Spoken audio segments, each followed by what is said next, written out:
एक प्यारे से गांव में एक छोटी सी बहादुर बच्ची रहती थी जिसका नाम था आयशा।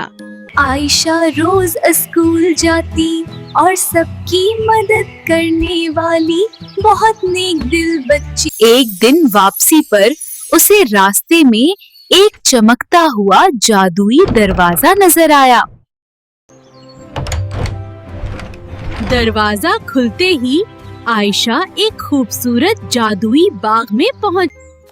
आयशा, हमारा बाग खतरे में है, हमारा बाग खतरे में है। परी ने बताया कि एक शरारती दीव जादुई फूल चराकर ले गया है। रास्ते में एक गहरी नदी आई, मगर आयशा ने हिम्मत की और पुल बनाकर नदी पार कर ली।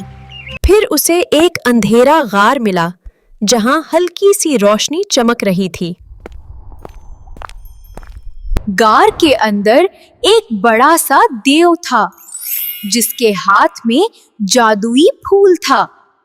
दीव बाबा, अगर आप फूल वापस दे दें तो सब खुश हो जाएंगे।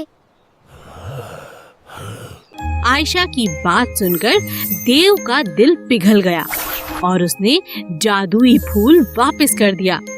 जैसे ही फूल बाग में वापस आया, सारा बाग जगमगा उठा और परियां बच्चों, इस कहानी से हमें सीख मिलती है कि हिम्मत, नेकी और प्यार से हर मुश्किल आसान हो जाती है। प्यारे बच्चों, हमारी मजीद प्यारी कहानियाँ सुनने के लिए बच्चों की दुनिया को सब्सक्राइब करें और बेल आइकन जरूर दबाएं।